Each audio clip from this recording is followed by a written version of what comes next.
ऐसे दोस्तों दो मटेरिया मेडिका को बहुत ज़्यादा अहम मकाम हासिल है। एक तो है एलन की नोट्स और दूसरा डॉक्टर ईबी नैश का लीडर्स इन होम्योपैथिक थेराप्यूटिक्स।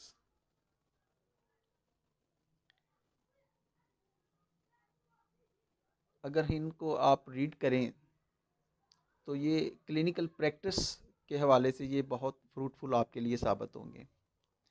तो दोस्तों आज की जो गोल्डन लाइन मैंने सेलेक्ट की है, दवा का नाम है पल्साटीला। और पल्साटीला के अंदर डॉक्टर ईबी नैश लिखते हैं, pains accompanied with constant chilliness, and the more severe the pain the harder the chill।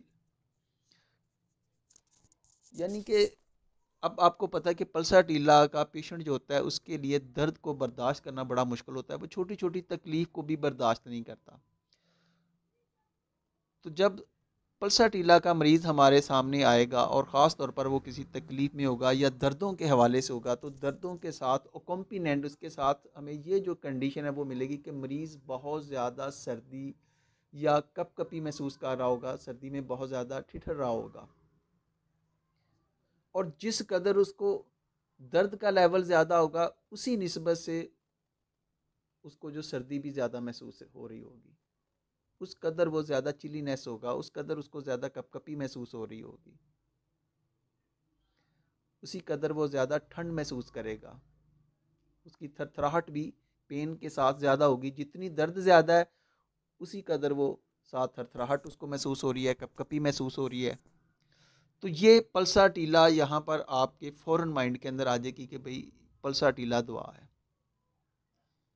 ये पल्साटीला का ख़ासा है कि पल्साटीला के मरीज़ को जिस कदर उसका दर्द का लेवल ज़्यादा होगा उसी कदर उसको कपकपी भी ज़्यादा होगी। अब उन्होंने ब्रैकेट के अंदर साथ ही लिख दिया है, कैमोमिला का हवाला दिया है विद प्रोफ्यूज स्वेटिंग, कि अगर मरीज़ को दर्द हो और उस दर्द के साथ उसको बहुत ज़्यादा पसीना आ रहा हो तो फिर जिस दवा की तरफ हमने जाना है वो कैमोमिला है। अब देखें, पल्साटीला का जो मरीज़ होता है वो भी दर्द को बर्दाश्त नहीं करता है, किसी भी किस्म की तकलीफ़ उसके लिए बर्दाश्त करना बड़ा मुश्किल होता है। वो कहते हैं ना कि ज़ख्म दिखते कम है लेकिन दुखते ज़्यादा हैं, ये पल्साटीला है। और कैमोमिला, कैमोमिला क्या है कि ये बहुत ही इसके अंदर चिड़चिड़ापन पाया जाता है, बहुत ज़्यादा इम्पेशंस होता है, बहुत ज़्यादा बेसब्रा होता है, और इसके लिए भी तकलीफ़ को बर्दाश्त करना बल्कि नाकाबिले बर्दाश्त होता है इसके लिए तकलीफ़, कोई भी मामला हो। तो कैमोमिला में जो हमें खासा मिल रहा है कि अगर मरीज़ को दर्द है तो जिस कदर दर्द का लेवल ज़्यादा होगा, वो चाहे दर्द किसी जगह पे भी हो, किडनी की हो, चाहे वो आपके अब पेट का दर्द हो, चाहे वो आपके लीवर रीजन में दर्द हो, जिस्म के किसी भी हिस्से का बॉडी पार्ट्स में दर्द हो, और उस दर्द के साथ अगर मरीज़ को बहुत ज़्यादा प्रोफ्यूज स्वेटिंग है, पसीना है, और एक और अगर अलामत को ऐड कर लें वो होता है नमनेस, तो फिर आपने कैमोमिला की तरफ चले जाना है। इसी तरह एक और दवा को आगे मेंशन किया गया है कि अगर फेंटिंग वाली कंडीशन हो तो हाइपर सल्फ है। अब हाइपर सल्फ का जो मरीज़ होता है वो भी ओवर सेंसिटिव होता है, हाइपर सेंसिटिव होता है।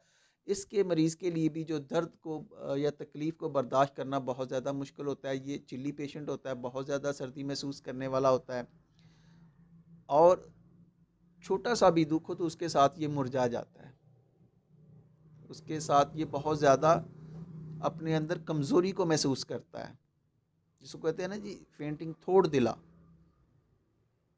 कमज़ोर, उदास, छोटे छोटे प्रॉब्लम के साथ। कि अगर इसके चेहरे पर ही कोई ऐसा कोई दाना निकल आया है, कोई जिस्म पर एप्सिस हो गया है, कोई फोड़ा बन गया है, तो उसका जो दर्द होता है ये भी उसके लिए नाकाबिले बर्दाश्त होता है। उसमें भी आप देखें कि मरीज़ को फीवर हो जाता है, सेंसिटिव टू टच होता है, वो हाथ लगाना नहीं चाहता है, और जितना वो दर्द सीवियर होगा, अगर उसी निस्बत से उसको पसीना बहुत ज़्यादा आ रहा है तो फिर आपने हाइपरसल्फ की तरफ देखना होगा।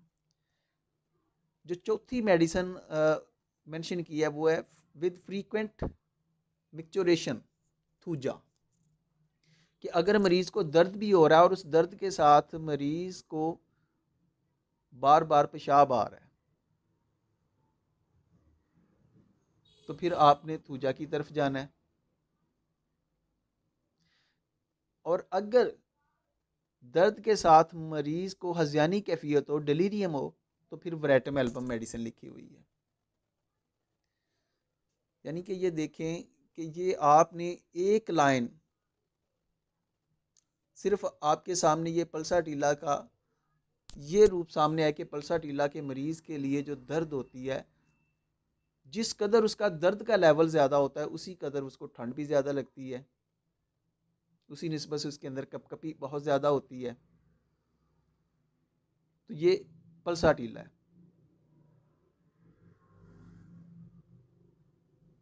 और इसके साथ जो मिलती जुलती अद्वियात हैं वो कैमोमिला है। कि कैमोमिला के मरीज़ को प्रोफ्यूज स्वेटिंग होगी, नमनेस होगी, अगर फेंटिंग कंडीशन है तो हाइपरसल्फ होगी, अगर फ्रीक्वेंट मिक्चुरेशन है तो आप थूजा को देंगे, और अगर साथ मरीज़ को डिलीरियम वाली कैफियत है तो फिर आप वरेटम एल्बम को देंगे।